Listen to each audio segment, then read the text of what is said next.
Okay. Okay. You know That what? I've got the girls because this was a shit show as usual. It really was. And so I have the ladies here organized, I think by group date. Okay. I think I made a list of like who was on. Um, we had two group dates and a one-on-one. So I think I've hmm got them organized, and I think I know who went home, but we just want to check our stats. Um, So my first impressions, because this is the first. Wait, are you drinking anything? Oh no, I'm not. Oh my God, I didn't get a cocktail this time. I totally forgot. I don't. What do you have? Well, I have this old dirty cab still. Believe it or not. Cool. Yeah. Next time I'll definitely remember. I need to stock up my cabinet anyway, because Yeah, this is getting sad. But yeah. All right. I'll make sure to drink next time. yeah, Um, making Yeah, we need to make it a thing because this is gonna take a while. Although I will say I enjoyed this episode more than I thought I was going to. Just really. because, with last season of The Bachelorette, it was more about, making fun of the guys and everything, and I wasn't sure how I would like react. But these were some funny bitches. Like, I'm sorry, like I don't know if it was on purpose, like whether it was on purpose or not.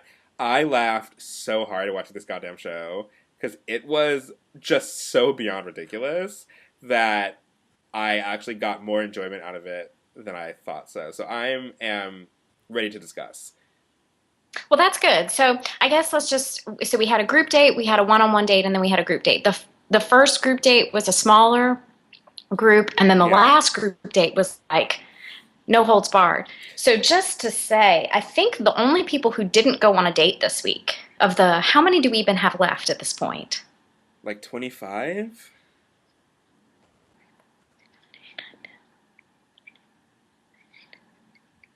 I have 20. I don't know. Okay, Anyway, right. that's how many flashcards I have sitting here. Oh gosh, and where's my Chris flashcard? I don't even know where that is. I might not have brought it in. Cool. Um, I can conjure but him in my mind. Mm. I think the only people who didn't get a date were Whitney, Carly, Nikki, Jordan, and Samantha. So I think that was Okay, it. yeah. So we can pretty much just launch, I think, with the very first thing that we see this episode was Kimberly busting back up in the house and the girls getting quite agitated I mean, about that. understandably, I That think we're that, yeah, I think it was interesting how Chris Hardwick was like, "It's your life, like do whatever you want," and that's fine. But it did not really gel with anyone, and I was a little surprised that Chris. I think that Chris is also just really nice, or not nice. He seems like he's yes, very like non-confrontational. He didn't want to be like bitch, like no, like he was kind of like, oh, okay, um, yeah, right. I mean, you could, and it's funny. Flashing forward, she does go home this week, which I don't think would be a surprise because yeah, again, even though I kind of like was like, well, props to you, girl, if you think you have a chance to go back in there and get it. But you could tell when he was saying goodbye to her that he was like, oh God, please just go, like because she kept kind of standing there going like. Thank you so much, and you're so kind. And you could just see it all over his face that he's like, please do not bounce back up in this house one more time. You could just see it. So yeah, yeah. She I think and that what is. mhm. Oh, go ahead. I just find she Go. clearly, as I predicted, she clearly didn't think it through because at the end when she was like, "Oh wait, if I leave now, that's even worse because now it means he really doesn't like me." Whereas before I hadn't even spoken to him, but now he's actually gotten time to know me and he still doesn't like me. So she clearly didn't like Right. think that whole situation through. So And what you now gonna he's do? really seen her in bikini as well. Like he's Yeah, evaluated all the I mean, of course not, but in yeah, his mind, he has evaluated the situation, and he was really nice and gave her a chance. The thing that I think is interesting. So as I said last week, I really think this episode may take, not this episode, well, this episode perhaps, but this season may take us back almost to medieval times in terms in terms of its thinking about gender roles. yeah, But what you're already seeing forming with the ladies, you saw it when he made the controversial decision yeah, to let her back, and which I know pissed some of them. And then you also saw it later with how they responded to him choosing Mackenzie for a portion to hang out. The urge to defend him, defend his ability is really strong collectively as a group. Like, there is everything he does is because he's the perfect gentleman. Yeah. So, like, you know, when she comes back in, it's like, well, I think he should, you know, they're trying to figure it out. And then, but their urge to want to defend him, to put him on a pedestal, is really strong. It's creepy. That's interesting.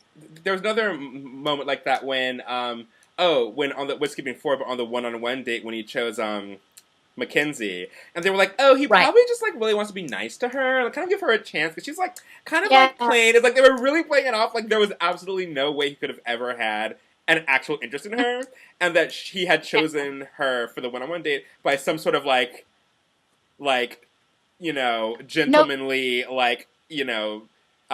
thing instead of being like he might just actually like her. Like, they were like, I think he felt bad for her. That just shows he really wants to make everyone feel comfortable. He's such a gentleman. I'm like, no, I think he likes her, you know. But that desire to like really put him up on a pedestal and give him really noble motives for everything he's doing. Yeah. I mean, it seems fairly evident to me so far that dude he's gonna play the I'm just a guy. I mean, I'm not saying he's not a nice guy, but he's gonna try and, you know, just as any bachelor in the past has, maximize his opportunity as much as he can. So I did, just before we launch into the dates, two things. One thing I thought that was interesting was Carly, who didn't, I don't think, go on a date this week, but they showed her responding to Kimberly, to her coming back in and being accepted, and her face was like, her exact quote was, "Is this allowed?" She looked really concerned. And I think that, but that theme of like, is this allowed, is one of the things that, even though everybody's an adult and presumably could do what they want, you know, and I don't know what kind of contracts they sign, but there's this idea of like the way that the Bachelor and the Bachelorette is supposed to be. Yeah. But then one of the very next things that we see, which again is exhibit like at this point E for Chris Harrison losing his mind, is the first time we see him pretty much this episode. He comes into the room, and I at first I thought he said, and then in watching it back, I think he just said welcome. Like he was welcoming the ladies, but the first time I heard it, I thought he said, "You're welcome," and I was like, okay, dude needs to be smacked now. But I'm going to give him the benefit of the doubt. I may have misheard. He may have just said like, "Welcome, ladies, to the mansion." Yeah. But right after that, he said, and this is new. He has never done this before. So Chris Harrison is, as we said, losing his mind, but he's also really upping his pimp game. Yeah. Because in the past, he hasn't outed himself as a pimp until we get to fantasy dates, and then the fantasy date cards come from him. But this episode, we see him saying, "Want you to know, ladies, Chris is living right up the driveway," and he says, "Create time, find time." He's giving them an invitation to have sex with him, like from the get. And I'm like, Chris Harrison, again, losing his mind, but also if he wants to be a pimp for a living, which apparently he does, he's really. Yeah. You know, I think he's coming to his own, as you would say. Like he's becoming more courageous in terms of his like I didn't realize, and I don't know how it's been in past seasons, but I feel like on Andy's season of The Bachelorette, it was more like the time they had together was very engineered by the game and by the producers, and they weren't encouraged to go seek her out somewhere. So I think that I didn't notice that, and I didn't know if that was new or not, but that it is kind of weird that he's like, just go say hey. It's just like, okay. You know. Yeah, that is brand new. He's never done that, because any time in the past, because it's happened, I guess, in many of the seasons where somebody does something on the order of what we've seen the flash forward to, which is sneaking into a tent and trying to have sex with or initiate contact with the person when the other people don't know. Yeah. But in the past, that's always been a major taboo. And so one of the things that you see people reacting to is like the rules thing. Like, is this even allowed? Can people do that? Can we just sneak and see him? But now, for the first time in history, as a result of the fact that Chris Harrison's brain is turning into Swiss cheese, we now have, you know, the invitation, right? Not just the invitation, but he says, "I encourage you." Yeah. I encourage, find time, make time, because not everybody's going to get any time. So I'm like, he's really setting the stage for, they now, I guess what it is perhaps is they've seen that people are going to do that anyway. Yeah. That there's occasionally going to be people, and they're just like, okay, let's open the floodgates and see. Yeah. So I think it'll be interesting to see who plays by the rules and who's already like, let's break into his house, Yeah, I was going to say, he's which also is encouraging breaking and entering, which I thought there must be some sort of weird clause that Chris isn't actually like a tenant of this house or something. Because I was like, why are these women just like, they're like, oh, the door's open. I was like, okay, that's obviously, supposed to happen. But planned. I was kind of like, Well, are you okay with just like going into this guy's house and like going through his stuff? Like, is that okay? Is that allowed right. by Well, like I the United States of also, America? although I'm not surprised. As I said, my word for Megan, who we'll get to with the one-on-one date, was concerned, and I still am, with her in his house, banging her Oh, head on the wall, with the helmet on or whatever. yeah, that But was anyway, is Kimberly, Jade, Tara, Tandra, Ashley, I, and Mackenzie, that was date one. and they have a pool party, and then they race on tractors in downtown LA in bikinis, and then Chris picks one person to spend the rest of the day with. Nothing really happened at the pool party, right? It was kind of dull, He and then took they his did shirt the off. I was tractor happy race. about that. That was about it. Oh, right. Yeah, Yay. I don't know where my Chris flashcard is. I must have left it in the other room. I apologize. uh, So yeah. here he is. So you were saying. Yeah, so, the pool party was a good idea because he got a little naked and I was into that. But yeah, I mean, it was kind of interesting to see, like, what some of the other girls would talk about and go through and kind of gave me a little bit more of insight on some of the contestants, or the ladies, or however you want to call them. But, yeah, it seems like there was not, I mean, it seems like the girl that was really sort of, like, going really hard was Ashley I, the virgin. Which again, I'm confused as to what the word virgin means at this point. Like, it's like, does it mean you? I mean, I know what the definition of the word virgin is, but afterwards, because they didn't on the tractor, because she got like alone time with him after the tractor race, right? Because they had the pool party and then the Well, tractor race. right now, no. So actually, so we didn't find out, if Chris Harrison hadn't spoiled the virgin thing for Yeah. us, we didn't find that out until the rose ceremony. That's when all the ladies were sitting around talking. So at the end of the tractor date, he actually takes Mackenzie and No, they go no, off. yeah, And what we see is her whining about it. yeah, but then before So, that, like after the tractor race, they hung out on a tractor for like 15 minutes while the other women were at the rose ceremony. And then she's like, "Oh, I feel really on top of my game because I had a lot of time with him today." So yeah, Ashley, I, and Chris had some alone time on the tractor. moments. Yeah, they had a moment where he chose her to like chill with, and then afterwards he chose Totally. Mackenzie for the one-on-one. So it was Okay. she thought she was getting the one-on-one because I guess she thought she had made such an impression on him on her Right. fucking tractor, and then he was like, "JK, I'm taking this other girl," and she was like, "Oh my god, why?" Like she was angry about it, but. Yeah. And like, it's the thing. It's like, what? It's like virgin. It's like because afterwards, after the one, we come back to the one-on-one date, and they hang out at the house, and they like kiss. He's like, "Oh, I wanted to kiss you on the tractor, but I didn't because it was awkward." And then she kissed him, and it's like, she goes in for like a very like passionate, like like very like aggressive kiss, and he seemed to enjoy it. But I was kind of just like, what is the point of you declaring yourself a virgin other than to have an edge, I guess, somehow on the other women or something? It's just like, you're not a like virginal person, and not there's anything wrong with that. It's totally fine, but it's like you're not like, oh my god, like it's like, if it means that all you've done is like not have a penis inside you, then like I don't really. It's just like that's not a big deal, Right. I felt like she comes up, and I don't mean that as a disparaging No. remark towards her, but it's just like you're this like at least on the outside from your interactions with him, you seem to be like a kind of like passionate person, and like it's just not. It doesn't really vibe with like I guess what I would expect a virgin to like act like. Or if you were going to declare, if the virgin was going to be your like identity on this show, then like if you are clearly somewhat experienced, then like what's the point? Yeah. It just made me feel like, why are you even like discussing the fact that you're a virgin? Like it doesn't really. What does that give you? Well, everything about her. I mean, I'm already feeling like I just kind of want her to stop. Like I just Yeah, she's super whenever annoying also. and now I do have more of a context personally to understand why she was agitated Yeah. that he didn't choose her, because I somehow, even though again I watched the episode a couple of times, totally spaced out on the fact that they had alone time together. I didn't catch that. But it's hard. yeah, she gets on my nerves. And honestly, so far, I'm afraid. Like this is archaic, and that's why I said I feel like the season may take us back to like medieval times in terms of gender progress. Yeah.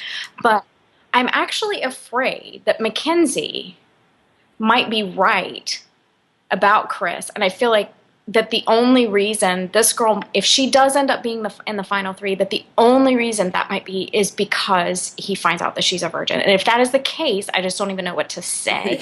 Because so far, I'm not seeing anything about this girl's personality that speaks Arlington, Iowa to me, that speaks Chris to me. I mean, there's nothing about her that I see that being a natural experience. As far as we know, Chris doesn't know that he's a virgin.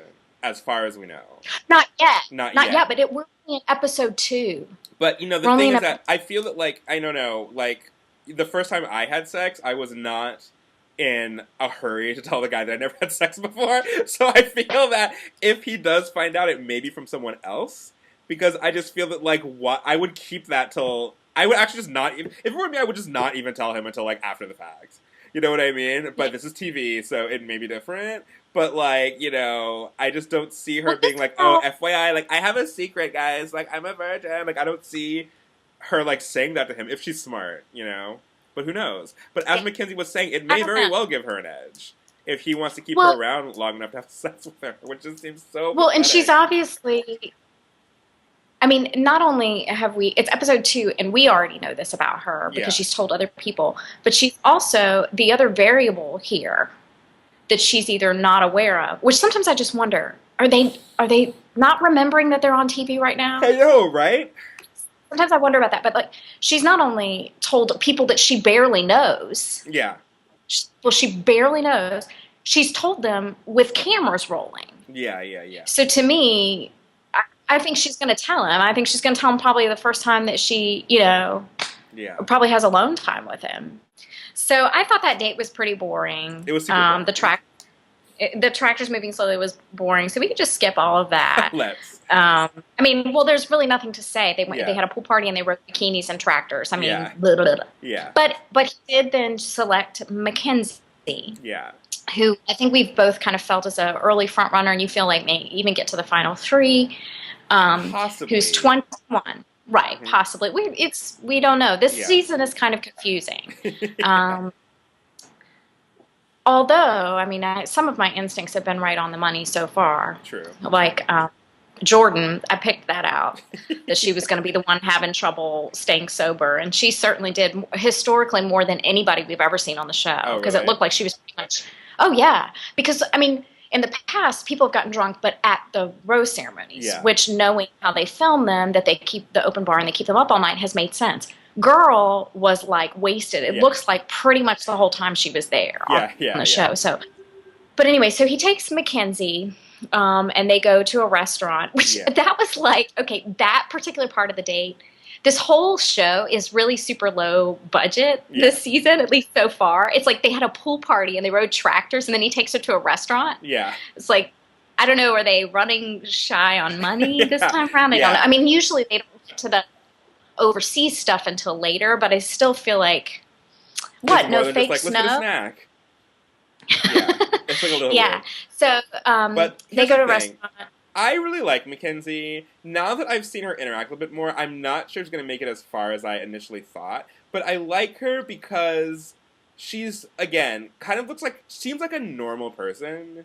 And I mean that in the sense that she seems just like, I'm going on The Bachelor, like, why not? Like, she has the curly hair. She's like, she seems like a attractive girl you would meet in the real world who's just, like, kind of fun. And she is really young, which is, I think, a problem just because she's not, like, a, like, precocious 21-year-old. You know what I mean? It's like she is very much a 21-year-old. She's very 21, yeah. But I thought that I thought it was a little lame that he was so thrown by her being like a little like kooky.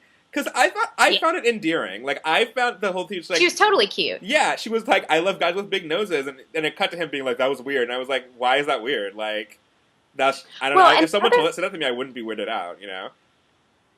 the other thing he said, and I wrote it down, this was a direct quote, and we were texting about this, and you said he seems really thrown anytime a girl's not like 100% feminine. Yeah. And his exact quote about her bringing up the aliens thing, which, I mean, you know, she's like, I love aliens, but his exact quote was her talking about aliens that did raise a few red flags to me. Yeah.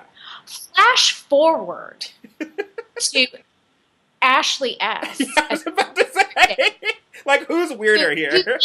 Who either is like going for the Academy in terms of her acting. If she's a paid actress, she's winning my vote this year for, you know, best supporting or whatever. But or either that, or she's in a really vulnerable, like potentially seriously, like somewhere on the DSM, whatever it is now, you know, legit mental perhaps breakdown. And his quote about her is, I need a little more time to figure out what's going on with Ashley S. And it's like, Mackenzie mentions noses and aliens, and you're like, red flags. And I'm like, Ashley S is going into like space cadet land with a paintball gun looking like she's about ready to off somebody, you know? And anyway, so I didn't get that. And that's what I meant by the comment when I was saying anyone that doesn't seem like a blonde bombshell, he's just like, oh, she's weird. And it's like, no, she's not weird. She's like a normal person who like, and she didn't say, it was totally cute. It was totally harmless. She didn't say anything that I was like, oh, that's weird. She was like, do you believe in aliens on a first date question? And that's like, I would be totally charmed by someone who just talked to me about aliens and big noses on our first date. I'd be like, that is exactly what I wanted of someone. And maybe I'm weird, but like, you know, I found that he was I found he was kind of like, you know, harsh on her for no real reason. And to your point, then Ashley S comes around, which we can talk about that in a second, but literally, I have not laughed that hard at a television series in a long time. Like, I was crying. I was just like, what is, and I, like, a part of me hopes that she's being paid, cause like, if she's Lord not help her if she's for real. Yeah, if she's not being paid, if she's being paid, she deserves a raise.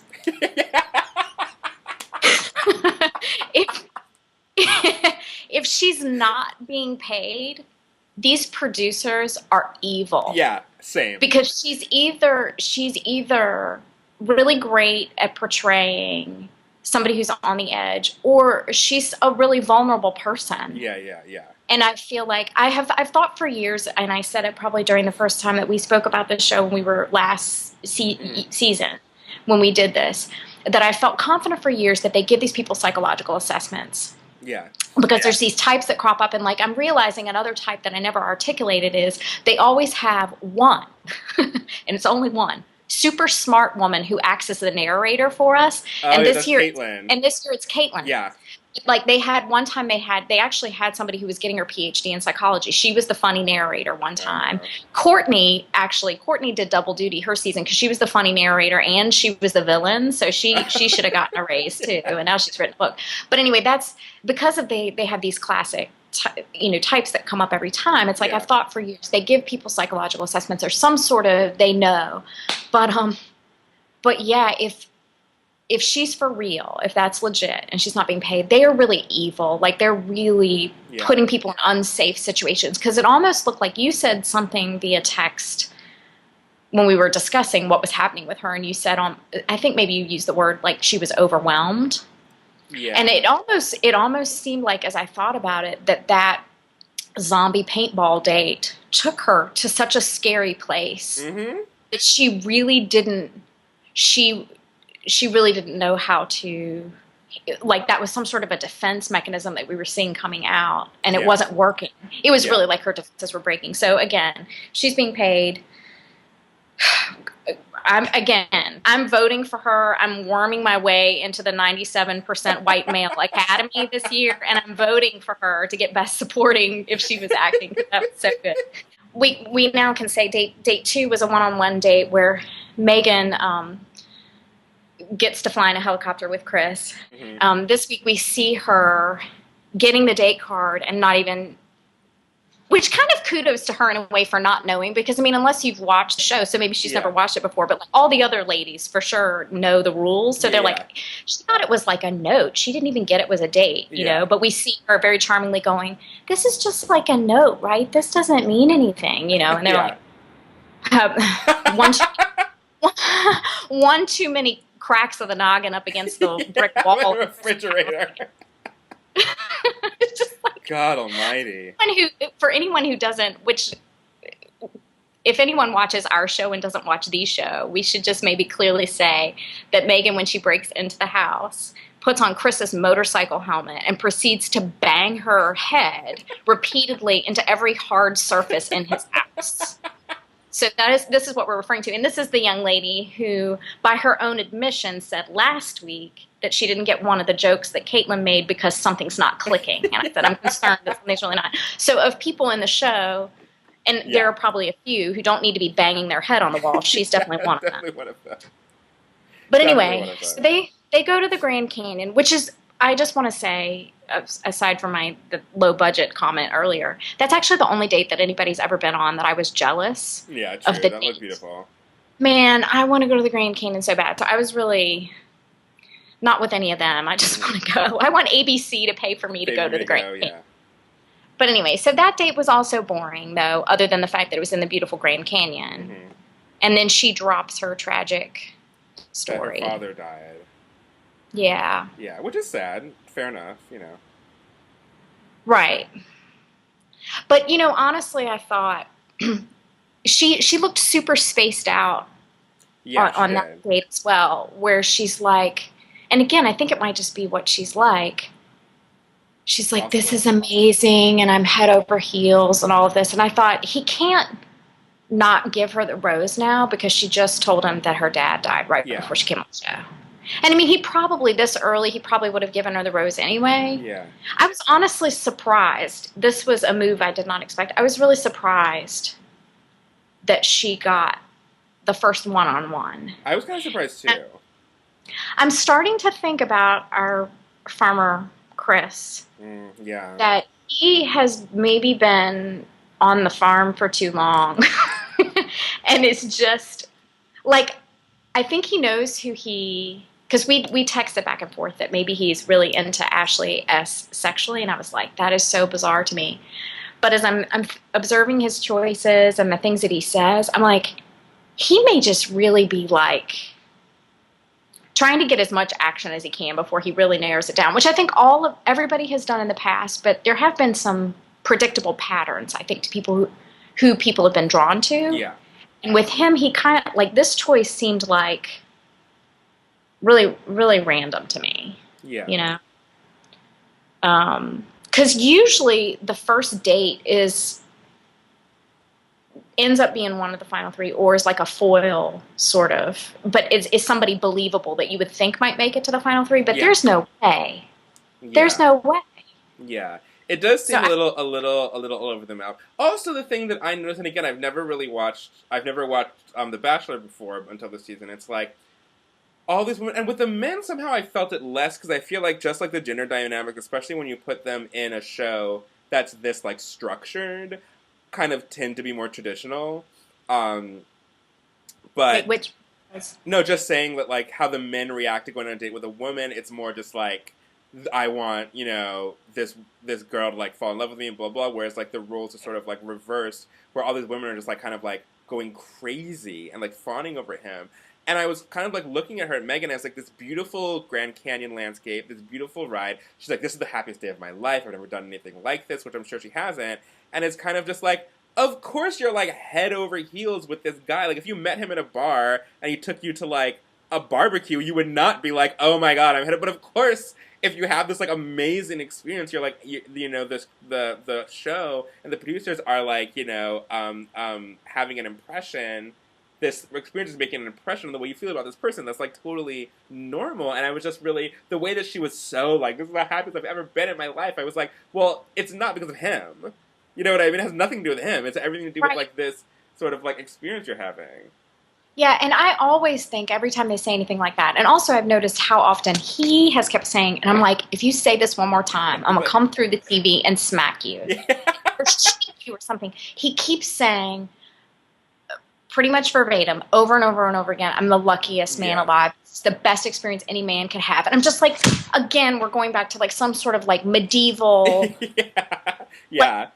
harem situation where your idea of what it means to be the luckiest man alive is to have, 30 women to choose from. Yeah. I Yeah. mean, I Yeah. get that that's like a sweet deal. Yeah. That's what it is. It's a sweet deal. Like you are not the like the luckiest person alive. I just think is like someone who, I don't know, gets cured, had cancer and gets cured from it, or had, some sort of a life altering. Like this is not it. Yeah. It just Yeah. anyway. But yeah, they always. We talked about this last season too. They always conflate ABC with the person. Yeah. Yeah. It's like the guy or the girl didn't plan the date, didn't Yeah. pay for anything, didn't choose anything, probably didn't have a solitary idea. Yeah. Yeah. Maybe at one point they were around a round table Yeah. and sort of threw their 2 cents in. But I mean, people always conflate. It's like you should really ask if you're falling in love with anybody, it's Chris Harrison. Yeah. Like because he's one of the producers on the show, and he Yeah. has occasionally a good idea of like dates that don't humiliate people. Generally speaking, the dates are also designed to make you feel bad about yourself. Yeah. I don't know if you noticed that, ladies, but you're dating someone who is hell bent on making you feel worse about who you are as a person. And also, I felt that way about Brit too. I feel like poor Brit, who's so pretty and we love so much, is getting like reeled in for real. Yeah. And she's like, I feel like he's my boyfriend. I was like, you've met him for a grand total of maybe like 9 hours. Like, maybe don't throw yourself into a tizzy because he's like made out with someone else. Like, I understand that like this is the show, but at the same time, like keep your head above water, girl. Like, keep an open mind because like he's not your boyfriend. He's just not. That's not what boyfriend means. Like, I'm sorry. Well, and honestly, that her saying that is, I think, the core reason of why I got hooked on the show and am fascinated by it. Mm-hmm. Because as funny as it is for us to sit here and chat about it, I've always felt like, and I sit in my living room and scream at the television and go like, what are you thinking? But I think the thing that's fascinated me about it from the beginning is that I know as independent and I hope intelligent or capable or whatever as I am, I have felt from the get that if I were in that situation, I may not handle it the same way. I don't think I would verbalize as much. Yeah. But I can feel that I would feel the same way. And I mean, Brit's a classic example because she's so beautiful. She could do better. I mean, Chris is cute, but like she could do better, for her than that. Mm-hmm. And I really think that was really part of the core design of the show from the beginning, again, was to humiliate women because they didn't think of The Bachelorette until like, that was kind of an afterthought. Mm-hmm. Yeah. But the initial stuff was The Bachelor, The Bachelor, The Bachelor. So it was set up on, again, these kind of medieval, of constructs that still really get to people, Yeah, no, and that's why, I definitely think that's why it's interesting from, like, a psychological standpoint to watch this woman be like, okay, you're not a stupid person, so, like, why are you acting this way? You know what I mean? And it is because you have the hormones and the pheromones and everything kind of like bumping around, and like you would feel like if you spent some quality time with this person and you kissed them and you had some sort of like, even though you didn't have sex, you had some sort of like sexual interaction with them, then of course you would feel emotions when they do it with someone else in front of you, like the next day, and I feel, I just feel like if you're going to go on The Bachelor, then you just need to like, fucking, you need to like get a hard shell going and kind of just like, do like, this is the deal, and for her to like, I mean, I don't fault her for it at all, but for her to get emotional over it, it's just like, this is not going to end well for you because this is like, you have a, best case scenario, you have a 1 in 30 chance of like getting with this person. And it's like that, those aren't good odds.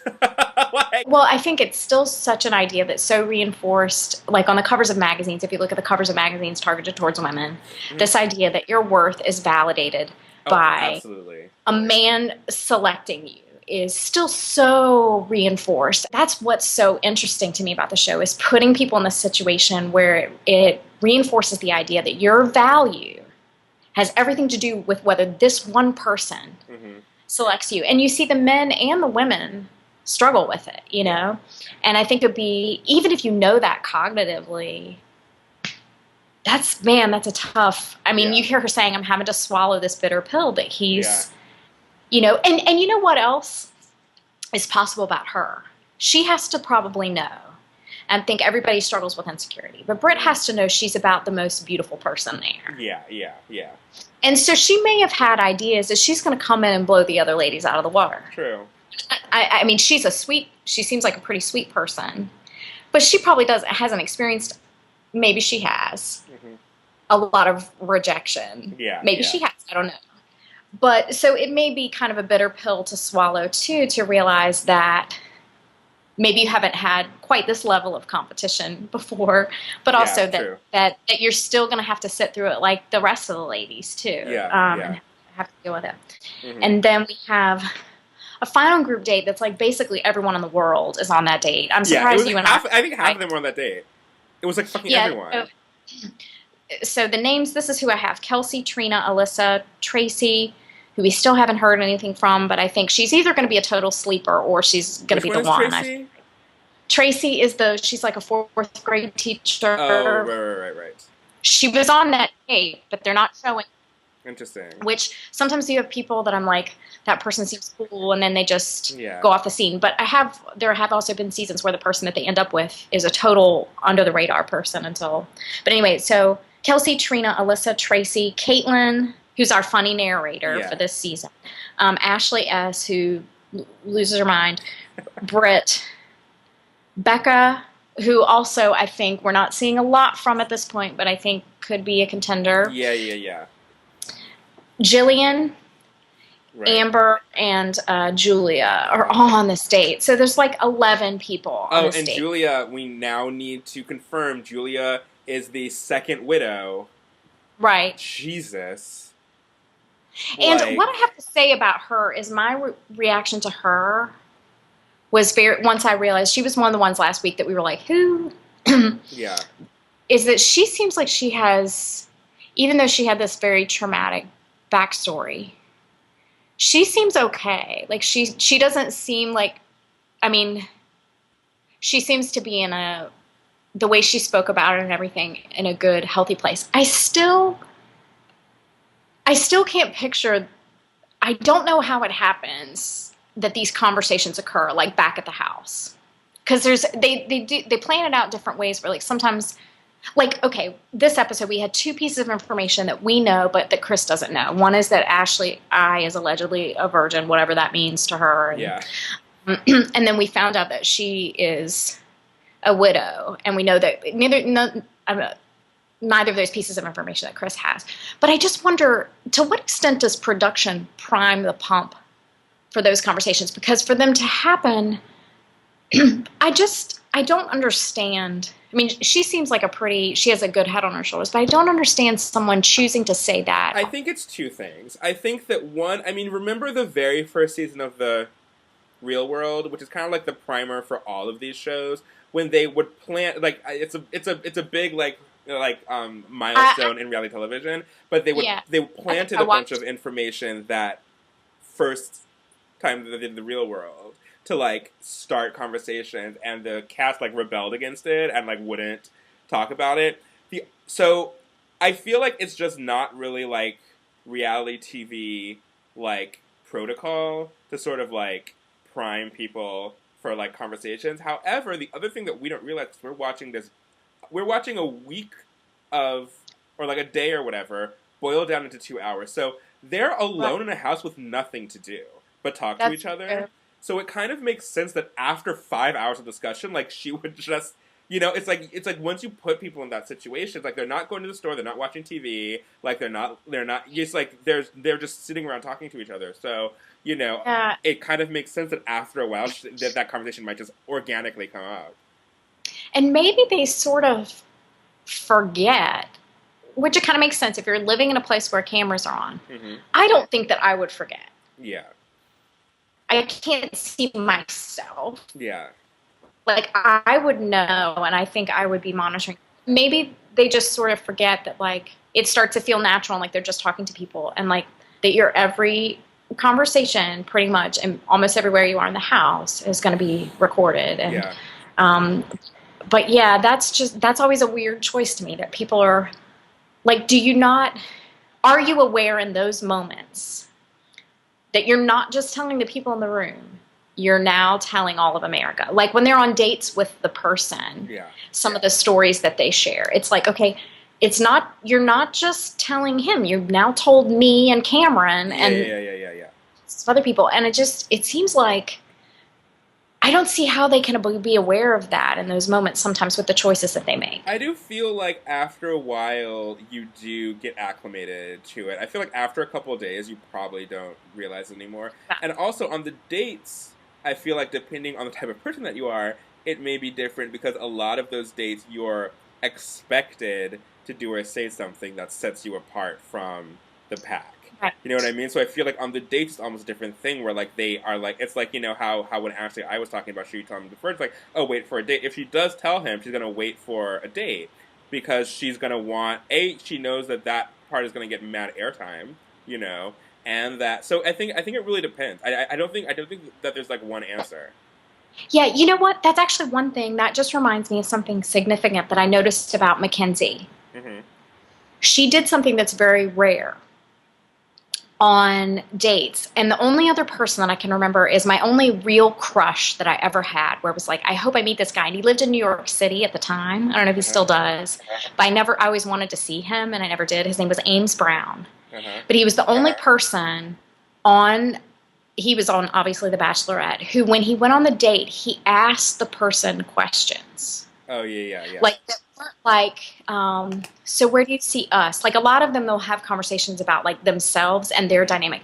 But what was cool about Mackenzie was, and I felt like a lot of her interaction, she was just being her. Yeah. But she talked on a date the way that I would want someone to talk to me on a date, which is Yeah. like, I mean, it was coming from perhaps a younger place, but was like asking questions like, what do you think about aliens? Do you like big nose? Yeah. She noticed that he had his ears pierced. He actually says, nobody has ever asked me that before. Yeah. You know, she noticed something about him and asked him a question.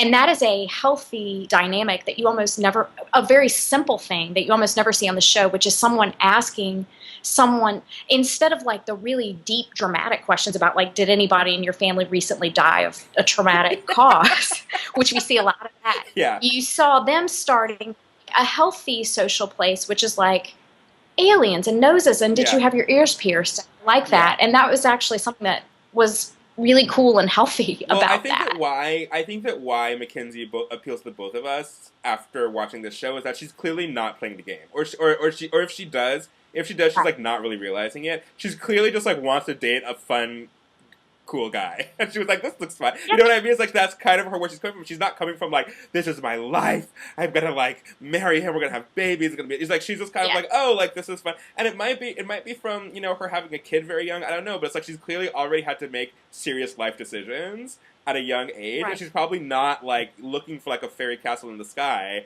with this guy. She probably just like wants a sort of healthy relationship, and that's probably she's not coming from this like all or nothing standpoint. And she's also not thinking about, which will probably be a feature of her personality throughout her life, might also be because of age, but like what you see a lot of the ladies doing is basing what they say on what they think he might want to hear, or just trying so hard to figure out how do I make this guy like me? Like you frequently hear them say things like, I have to get my time with him, instead of like, it seems like what someone like Mackenzie has faith in is like somebody either likes you or you don't. You just be yourself and you see what happens. And that's kind of the way she's approaching it, which really flies in the face of what most of these ladies are doing, which is like, I have to make sure I get my time, which I think like Kimberly proved, as we've all experienced.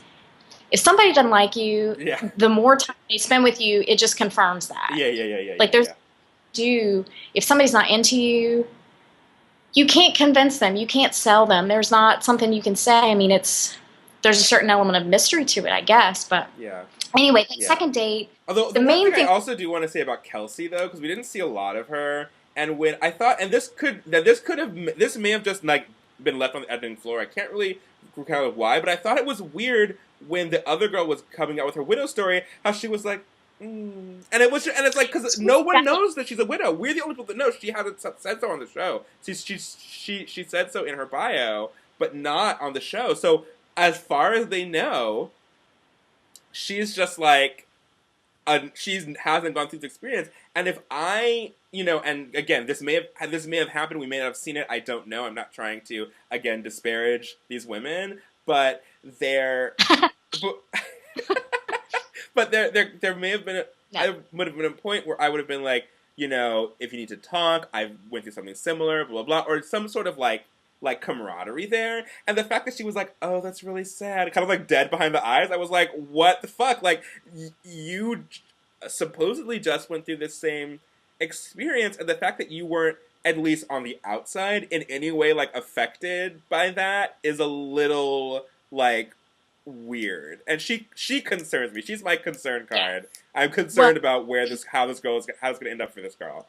Like, two things I noticed about her in this episode. One was her response to Julia's thing, and it didn't occur to me that she might say, "Oh gosh, me too." I didn't think about that.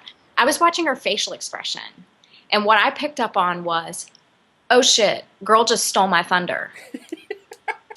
Because so depressing. I know, it's terrible, but honestly, I think that she thought that was her card to play, and that was what I picked up on. Again, I'm just observing, could be completely off, because her husband dropped, like, I think she said, like, his heart stopped while he was walking to work, which is traumatic. Yeah. But Julia, unfortunately, is terrible to have these conversations. I know, it's like Queen for a day. It's like, who has the worst life? Committed suicide. Yeah. So what I read on Kelsey's face was like, oh, I can't top that. Yeah. I mean, that's really the way I perceived it. Oh my God.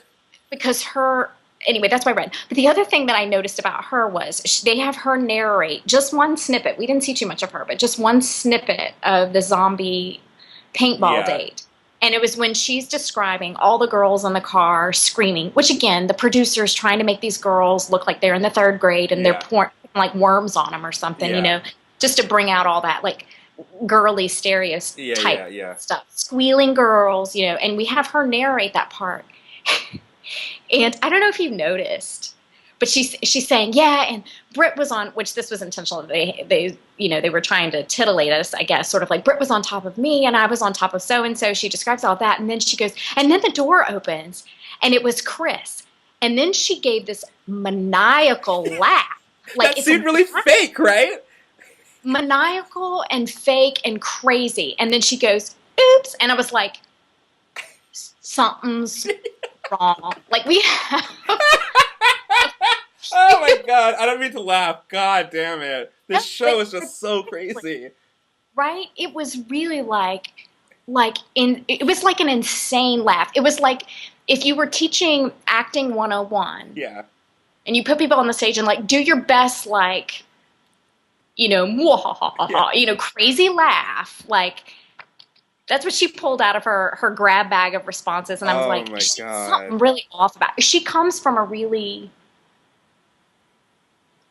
weird place that's on the outside of her. Yeah. She's definitely very calculated. And again, it's like that is probably some sort of like defense mechanism for what she's been through. I just don't understand why these people put themselves in this position. If you've just gone through a very traumatic experience, why would you go on TV with it? But hey, I can't tell people how to live their lives. But I think that she is very, I think the way she sees herself, it appears to me, and this I got from her bio before we knew she was a widow or whatever, just kind of the way it was written. She sees herself as someone who's very in control. Yeah. Very in control of her responses, very in control of what happened to her. That's the way she spoke about that event of losing her husband, was like, I just picked myself up and I got through it and I went on and I did my thing, which people have to do. But the way she spoke about it was like, I can mind over matter my life. I don't have to do the grief stuff, is kind of the way she spoke about it. Like, I can just go, which is different from somebody recognizing there's still, like, I think that's part of why I picked up not to compare the two widows, but here we Yeah. are. Oh my But god. like Julia seemed like she had really gone through the Yeah, experience. yeah. Like I didn't pick that. Like it seemed like she really is ready for something new because it seemed like she had gone through whatever she had gone through. Whereas Yeah. it seemed like Kelsey kind of maybe skipped over some stages, and I don't know that you can really do that. That stuff comes out. Yeah. You get to skip. Yeah. You know. Yeah.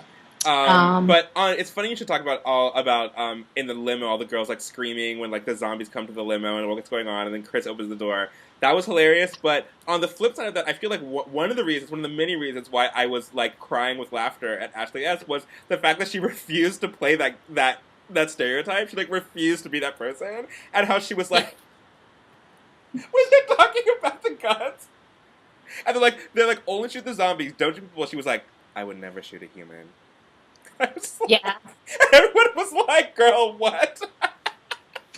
and how she was shooting them with the paintball guns when they were down, like the zombie actors were like dead and like And playing dead, and she was like shooting them in the head with the paintball gun.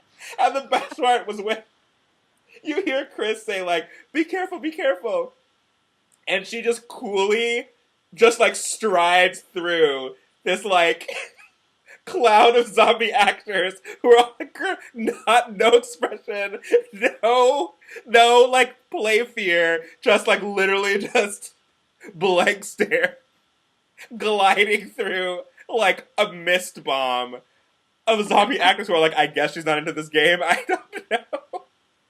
Oh my god, I laughed. I had to pause and rewind Hulu because I was in tears. I could not stop laughing. It was just like, what is this girl's deal?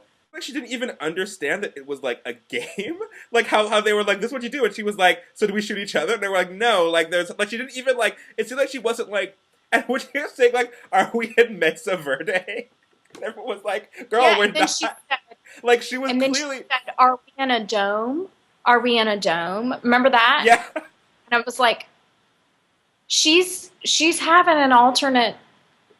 I didn't mean to laugh so hard, but I just could not handle it. Like, she was clearly, and then when she comes to his like confessional, when he's like filming his confessional, then he's like, wait, what? And he just like comes out of the bushes and I was like, hey, oh man, And you could tell he was. I tell you, and that's where the nose alien conversation raised some red flags for him. But you could tell when he was talking to Ashley S, he was really like, whoa, I don't know where to go. Yeah. Like he reached out and touched her, and he was like, I'm. He's like, are you okay? He was like, it seems like you're having a hard time here. Like, what's going on? Actually, he handled her pretty well because he like touched me. He said, "I'm really just legitimately asking you how you're doing, if you're okay." Like, given the place that she was in or pretending to be in, I thought he actually handled that pretty well. But anyway, from that date, we should actually just such a reiterate who got roses so far, who's safe already. Mackenzie got a rose when they did the one-on-one from that first group date. He gave Megan the rose on their one-on-one date in the Grand Canyon after Megan tells him that her father passed away tragically. Yeah. And then for that last group date, Britt, I think, thought she was going to get it, but Caitlin, our smart, funny narrator, ended up getting the group date rose. So those three ladies were safe. The one thing I did notice was, well, a couple things. I just did want to not literally touch on. I don't. Jillian, who for some reason, well, first of all, back at the mansion. What was that? Okay, well, wait a minute. First of all, back at the mansion, we see, which I predicted, that Jordan was probably the one who had the drinking problem. Oh yeah. And she surely did.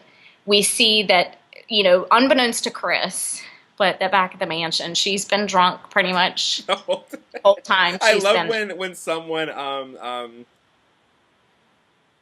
Mackenzie was like, Jordan was drunk yesterday. She was drunk the day before. She's probably gonna be drunk tomorrow. She was like, the bitch is wasted 24/7 at this point. Like, who knows what's gonna happen? Like, I was kind of like, all right. Jordan offered us what I thought was interesting was Jillian. Jillian, I think, is quite odd. But Yeah. Jillian's pretty nice. She doesn't say snarky things about the other ladies. But they show us, unbeknownst to Jillian, Jordan is, while she's hammered, mocking Jillian, in the confessional booth all day. While the other ladies are at dates and doing whatever they're doing, Jordan is hammered. In the confessional. In the confessional and doing imitations of Jillian. And tells us things that are so embarrassing. I don't want to repeat them. Not because they're so embarrassing, but because I'm sure Jillian would be horrified and will be horrified and is now that if she's watched what Jordan has said about her. But I had wondered why when Jillian and Megan, who bangs her head on the wall with the helmet on, when they had gone over to Chris's house and busted into Chris's house, I wondered why they kept putting a black bar over Jillian's butt. Like the way that you do when you watch Girls on Gone Wild or whatever, and they put a black bar over somebody's breast or whatever. And I was like, why are they doing that? Wearing like a bikini bottom that had like ridden up somehow. That's the way that I interpreted it at the time. They did it for the front too, and then they also did it when she had on jeans at the I swear that. I've watched it 3 times. She at the group date when they're all sitting around. After at the end of the zombie date, I guess, because she was on that. They're all sitting around with jeans on or whatever. She at one point puts her butt towards the camera, and they did the black bar again. And I'm like, what is that? But the only thing that we know that it could possibly be is that Jordan has accused. We do not know if this is true because, again, they've put a black bar over her ass every time we've had an opportunity to see. But is that Jordan says that Jillian has a real grooming issue in that area. So I'm like, is it so bad that it comes through her jeans? Because there's a point where I cannot. You have to Hulu it and watch it back and make sure I'm not lying. But there's a part at the end of the group date where Jillian puts her butt towards the, like, I don't know what and maybe it's because maybe she puts her middle finger up or something like that. I don't know what she does because they put a bar over it. Yeah. But anyway, I was just like, Jillian said something that I thought was funny. She goes, first of all, she says before they announce what the second date is, because they always get these like little notes, giving them some hint of what it's going to be. She's like, I hope we're not riding tractors in bikinis, which I thought was fun. And then she kind of like let the producers know she wasn't thrilled with that date. Yeah. But their date card said, till death do us part, before they go on that zombie shooting date. And they cut to Jillian saying, death is 0 parts romantic. Yeah. And I thought that was funny because obviously the producers of The Bachelor and The Bachelorette would disagree. Yeah. Because they love bringing some horror trauma to them. I'm like, they disagree with you, girl. They think death is really romantic because they throw it in at every turn. The other reason I thought that remark was funny was because if you look at, historically, like, death is the genesis of romantic literature. So actually death is very romantic because that's what the word romantic means. Right. It's actually the defense. Yeah, I thought that was just I was like, you clearly just don't understand the, root of the word romantic. Because it's like, you've never romantic literature. That's what that means. Yeah. So, totally. It was just funny. Yeah. Okay, so that was that date. Caitlin gets the rose. So right now we have Caitlin, Mackenzie, and Megan, who going into the final rose ceremony, they're all safe. So we know that they're going to be kept. And then we go into the final rose ceremony. And I just want to reemphasize... Last week I said that I would have sent Whitney and Trina home. Yeah. And I just want to reemphasize that I'm still really feeling that really strongly. What? The only thing... What exactly about Trina do you dislike? Because I didn't even notice her. I had to look up who she was because she didn't do anything. I didn't even notice anything that she did to like her or not. I think you'll remember this. The only time Trina didn't go... No, she did go on... She was on the zombie date, but for whatever reason, we don't see her. First of all, I would just say Trina's face annoys me. Fair enough. But it's also what I read in her face. She's the one, remember last week, who said about Tara, I just would not come dressed like that. Oh, yeah. This week, the only thing that we really hear her say is in the confessional booth, she goes, God bless Jordan. I mean, she's hilarious, but bless her heart, I just think she's had too much to drink. Oh, yeah. And I just feel like, if not, I really, she's super judgy. Yeah. She's super judgy. Her, and it's the same thing with, well, it's different. She has to know, I'll tell you what it is. She's the Andrew. She's the Andrew of the season. The one who looks at the other girls and somehow thinks that they're not all that. But I mean, look at her. Yeah. Like who are you to be judging these people? She really, really annoys me. Whitney, I think, is judgy of the other girls, but she's more anxious. Like, I think she really doubts herself, or like she feels really anxious that she has to do something. And the way that manifests, I think, is sort of like her. What I thought was funny at one point was, I can't remember what the line, what was happening. Something happened where it might have been when Chris gave the rose to Caitlin. You see Britt say, I was really working hard to monitor my facial expressions. Yeah.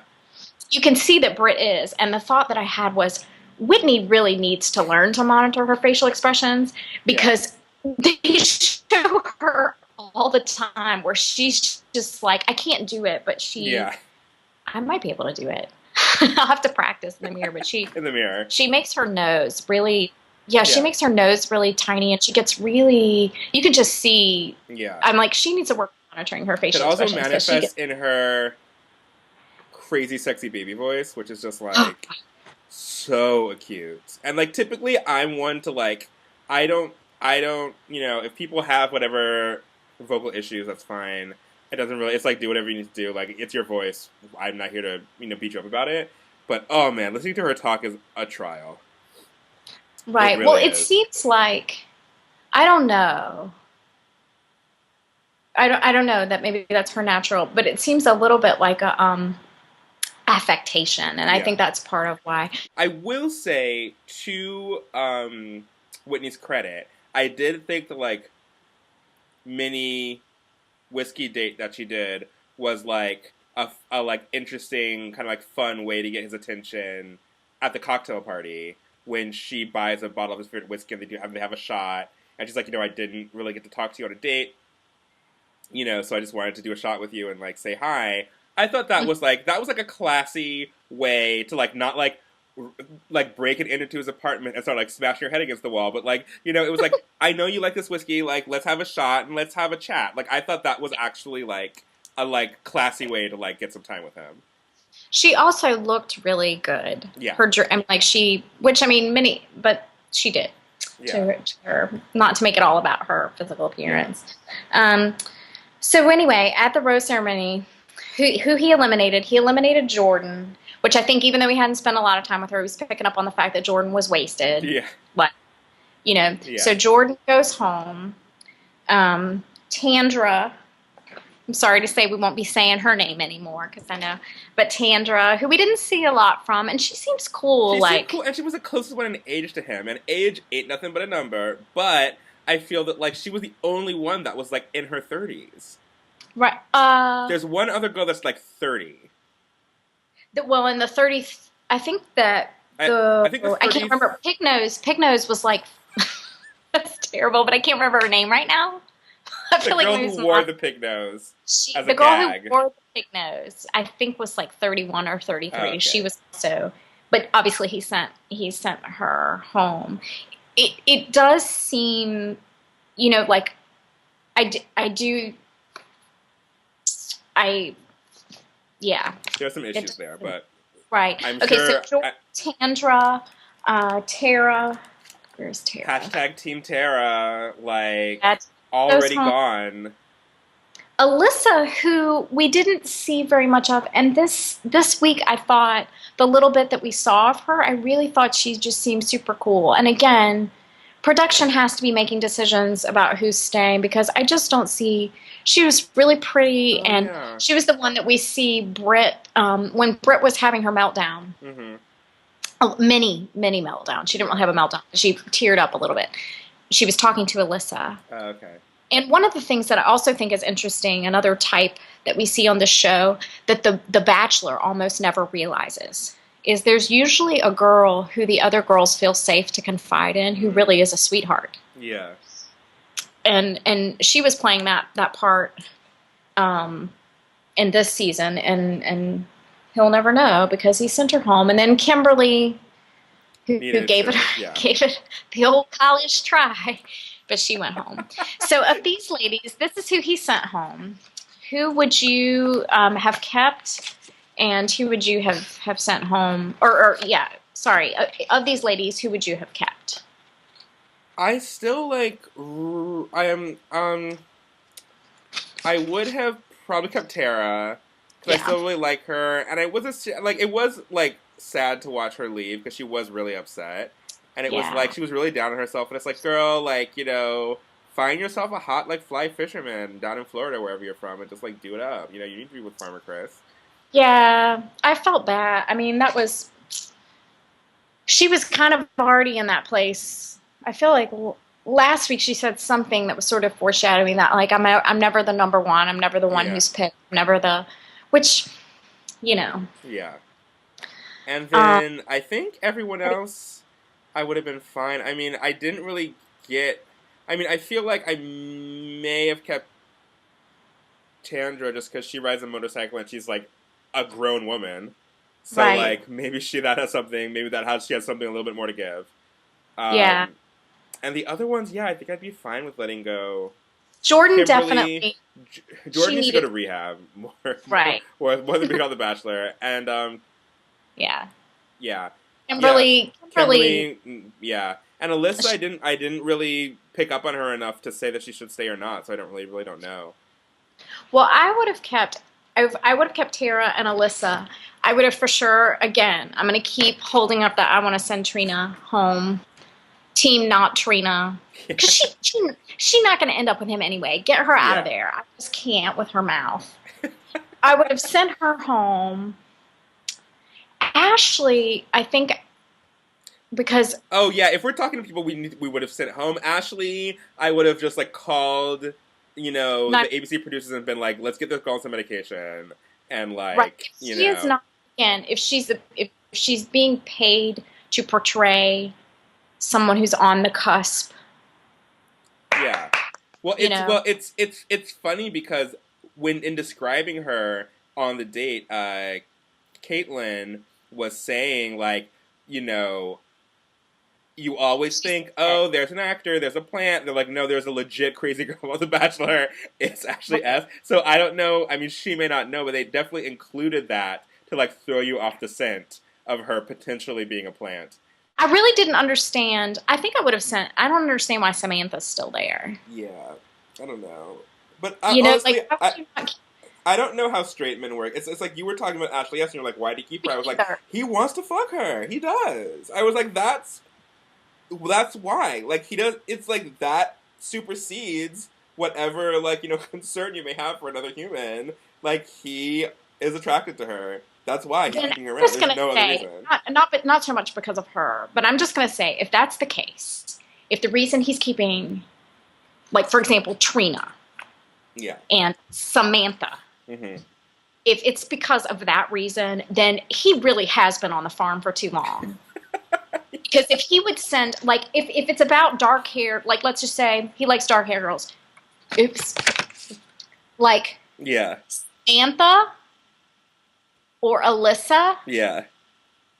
If he's keeping Samantha, I'm just saying he's been on the farm for too long. He really does need to get some action and get whatever his situation is taken care of. Because if he's prioritizing someone like Trina, Tandra, in terms of sexual attraction, I'm like, I'm done with you. Yeah. You make no sense. And he does seem like a man confused, does he not? Yeah. He seems like a man who does not know his own mind, who is just like... Absolutely.